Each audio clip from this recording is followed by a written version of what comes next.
So welcome back guys, my name is जीवन प्रीति और आज की इस वीडियो से हम स्टार्ट करेंगे अपनी file handling. So let's get started.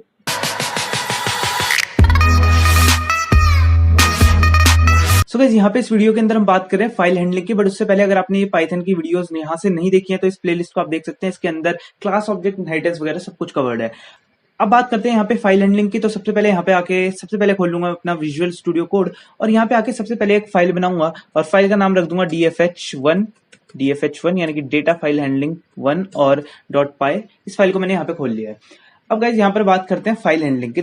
तो बात करें अगर फाइल हैंडलिंग की, तो फाइल हैंडलिंग करते कैसे हैं और फाइल हैंडलिंग क्यों करते हैं, हम क्या जरूरत है हमको फाइल हैंडलिंग की, उसके बारे में सबसे पहले बात करते हैं। तो यहाँ पर गाइज होता क्या है, हमारे पास दो टाइप की मेमोरी होती है। सबसे पहले हमको ये समझना होगा, एक होती है प्राइमरी मेमोरी, एक होती है सेकेंडरी मेमोरी। एक होती है आपके पास रैम जो कि आपकी प्राइमरी मेमोरी है, एक होती है आपके कंप्यूटर लैपटॉप के अंदर हार्ड डिस्क जो कि हमारी सेकेंडरी मेमोरी होती है। तो यहाँ पर होता क्या है, हमारे जो भी अभी प्रोग्राम रन हो रहे होते हैं, हम कुछ भी इनपुट दे रहे होते हैं, उसका आउटपुट देख रहे होते हैं, ये सारा काम चल रहा होता है रैम के अंदर। वहीं हार्ड डिस्क के अंदर जैसे कि हमने फाइल्स .py फाइल्स बनाई हुई हैं, ये हमको हार्ड डिस्क के अंदर मिल जाएंगी। तो रैम और हार्ड डिस्क में अंतर क्या है? बेसिकली एक होती है वोलेटाइल मेमोरी जो कि हमारी रैम होती है। रैम हमारी वोलेटाइल मेमोरी होती है और जो हमारी हार्ड डिस्क है वो हमारी नॉन वोलेटाइल मेमोरी होती है। अगर आपको थोड़ा सा भी पता है रैम के बारे में तो आपको पता होगा कि रैम के अंदर डेटा तब तक ही स्टोर रहता है जब तक उसके अंदर इलेक्ट्रिसिटी पास हो रही होती है, यानी कि जब तक हमारा सिस्टम ऑन रहता है। जैसे ही हम इसे क्लोज कर देते हैं तो रैम के अंदर का डेटा भी वैनिश आउट हो जाता है। लेकिन हार्ड डिस्क के अंदर डेटा परमानेंटली स्टोर रहता है। अगर ये .py फाइल्स मैंने बनाई हुई है तो मैंने जो पहले की भी फाइल्स बनाई हुई है वो सारी की सारी मुझे यहाँ पे मौजूद मिलेगी क्योंकि ये हार्ड ड्राइव के अंदर स्टोर है।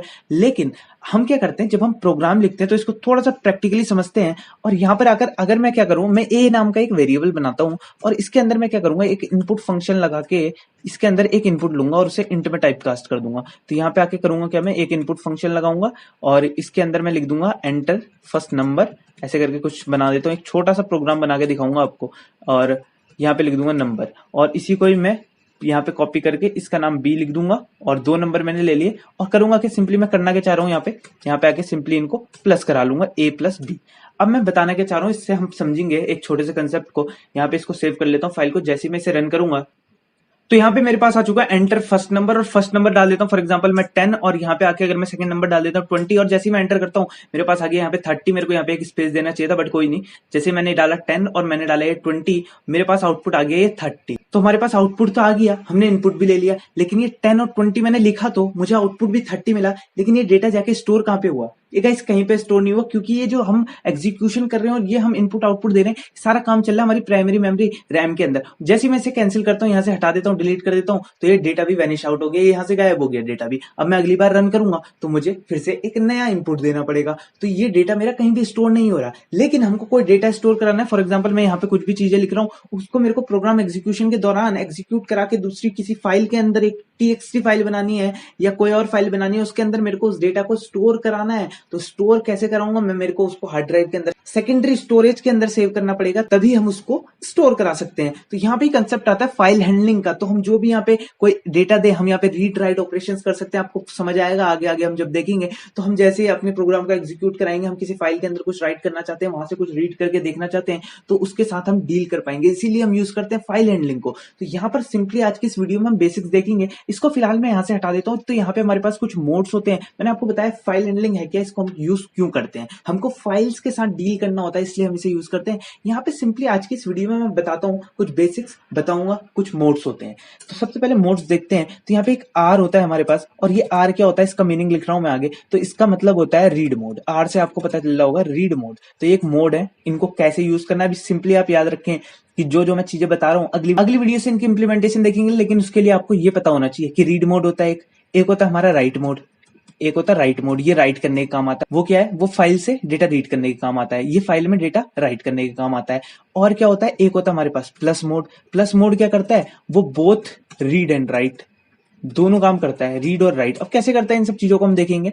और यहाँ पे आके क्या करूंगा मैं, एक होता है हमारे पास यहाँ पे अपेंड मोड। अपेंड मोड क्या करता है, ये अपेंड करता है। अपेंड का मतलब अगर आपको पता हो तो अपेंड मोड लिखता हूं मैं पहले। अपेंड का मतलब अगर आपको पता हो फाइल के एंड से कंटेंट को जोड़ना। अगर हम राइट मोड यूज करेंगे तो राइट मोड क्या कर देगा, उस फाइल के पुराने डेटा को उड़ा के जो हम नया डेटा राइट कर रहे हैं उसको राइट कर देगा। लेकिन अपेंड मोड क्या करेगा, पुराना डेटा तो रखेगा ही, उसके पीछे जो डेटा हम कराना चाहते हैं स्टोर, उसको उसके पीछे से एडिट करेगा। तो देखेंगे हम इन सब चीजों को, तब आपको ज्यादा समझ आएगा। यहाँ पे क्या होता है, हमारे पास एक टेक्स्ट मोड होता है। तो ये टेक्स्ट के लिए होता है, टेक्स्ट मोड में लिखने के लिए। तो ये टेक्स्ट मोड हो गया। और एक होता है हमारे पास बी मोड और ये होता है बाइनरी मोड। बाइनरी मोड तो इस प्रकार से हमारे पास ये कुछ बेसिक मोड्स हैं, और भी मोड्स होते हैं, बट ये सिर्फ बेसिक मोड्स हैं। इन पे हम अभी डील करके देखेंगे और आगे देखेंगे काफी चीजें, तो इसको हम यूज करेंगे। तो इसको आप याद रखें कि आर से होता है रीड मोड, राइट मोड। अब मैं आपको बता दूं आपकी जानकारी के लिए कि ये जो रीड मोड होता है ना, ये डिफॉल्ट मोड होता है। डिफॉल्ट मोड होता है। अब ये डिफॉल्ट का मतलब क्या है इसको भी मैं बताऊंगा आगे। तो ये डिफॉल्ट मोड होता है, और ये टेक्स्ट मोड भी हमारा जो होता है